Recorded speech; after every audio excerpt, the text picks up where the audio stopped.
Hey guys, so I'm currently working on my own war game. It's called Onslaught. These are the tank rules right here. And it is based in World War II, 172 scale. Having a little test game over here. Didn't go too well for the Germans. Now I've gone through multiple versions of it. I've actually been working on this for a couple of years, kind of on and off. And it's based on several games, like little bit 40K, some Flames of War, and a little Bolt Action, too. So this was the original thing I wrote up. So many pages. But I've kind of changed it from this slightly. There's some updates here. Gotta update the infantry rules.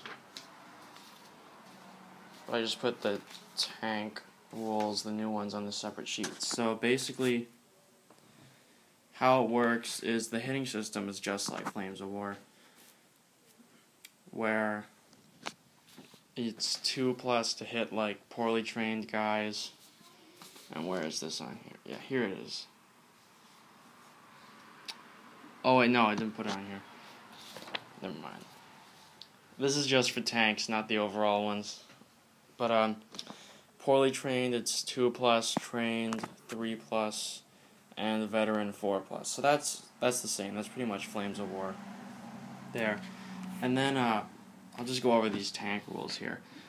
The basic rules, it's just poorly trained 5+ to pass a check, trained 4+, and veteran 3+. So it's how passing checks work. This is the movement of the different kinds of tanks. Light tanks, you see, I'm only doing a late war right now. Oh, probably tell. These are just subbing in for 85s, 234 85s. But yeah, this is just a general rule of thumb because I'm going to be trying to include other theaters like Africa, Pacific, bunch of stuff. So yeah, this is the movement from light, medium, and heavy. And when a tank or vehicle is on a road, it doubles its movement. Just put tank down, but that's what I'm only using right now. And every tank gets 2 shots as of now, but I think I'm going to have it so that heavy tanks like the King Tiger right here can only take 1 shot, because 2 shots it would just be devastating. I mean, in my test game, I did before this one 3 Panthers, a King Tiger against like 9 234 85s, and it did not go well for the Russians at all.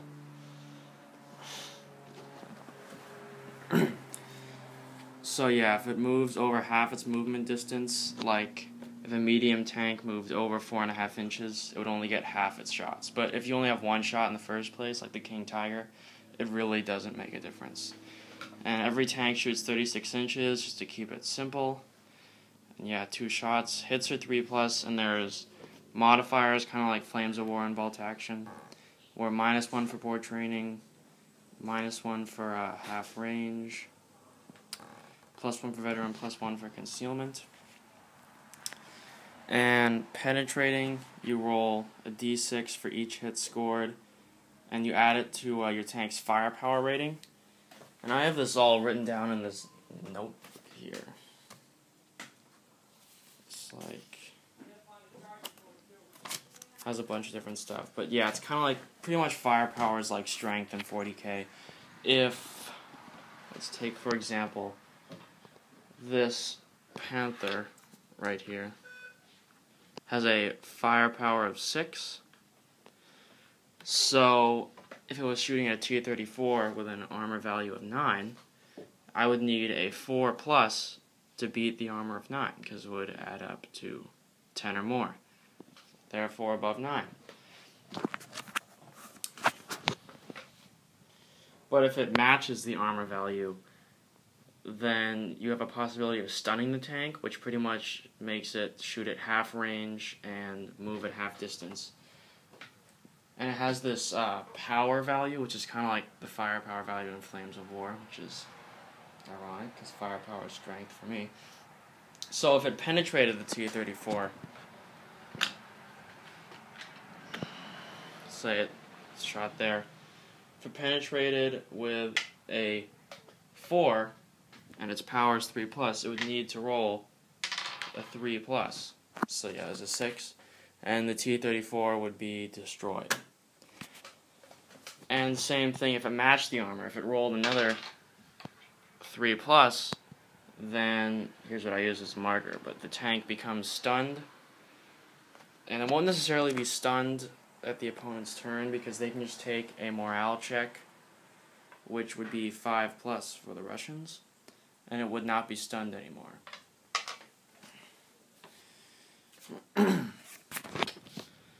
So yeah, and then I put tanks into platoons, just like Flames of War, which are groups of 3, and they each have a platoon commander.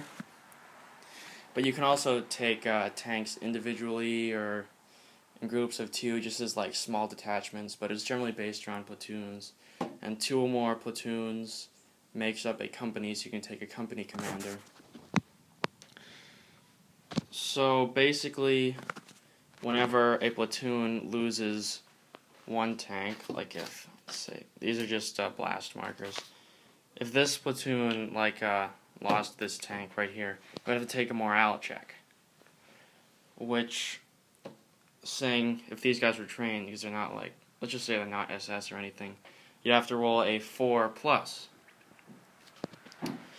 And if you did not successfully roll a 4+, you can have your company commander re-roll that for you. But you can only re-roll 1 failed morale check every turn. So if you had to make 2 morale checks, you can only re-roll 1 of them.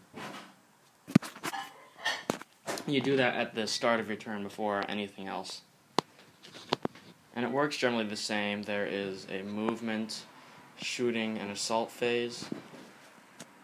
I haven't really been doing much assault phase now because it's just tanks, so they're not going to have them ram each other or anything. And if there is 1 tank left, then if you fail the morale check, that tank just is removed from the board because it retreats, but that can be re-rolled also. And, yeah.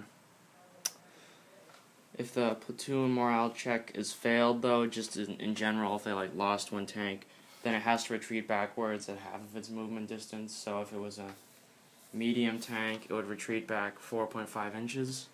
And if one of the tanks became partially off the board, only that one would go away. The rest would stay there. But if they all were partially off the board, they're all gone.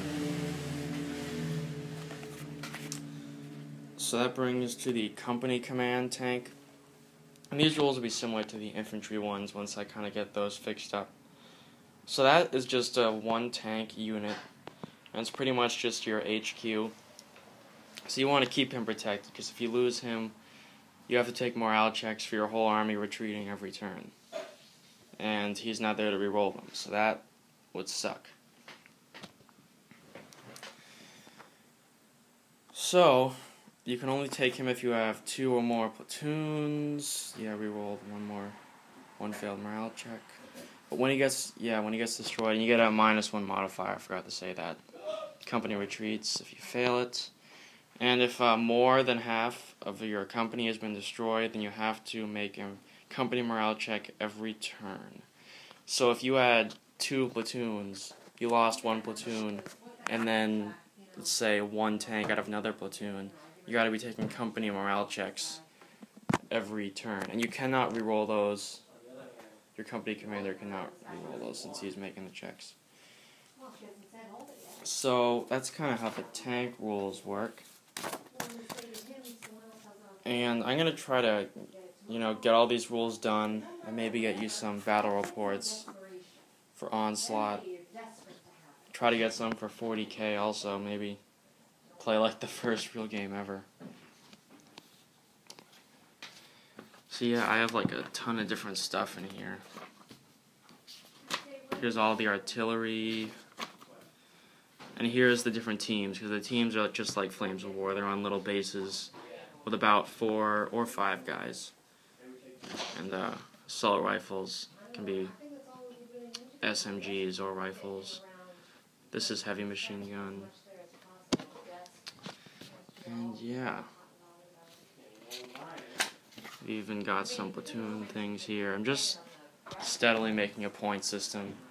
It's not really working out that well because the Russians seem to lose a lot. This was just because this was a no points, kind of see how it worked thing, where it was 3 Stugs or Sturmgeschütz, 3 Hetzers, and a Panther, Panther being company commander, versus like 12 Tu-34s, which obviously was not even.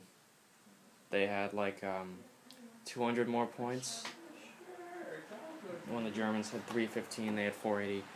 And they only lost half their guys. That guy retreated. So, let's pretend he's not there. So, yeah. We'll have to adjust that. It's still a work in progress. And I'll get back to you on how it's going. Alright, thank you for watching.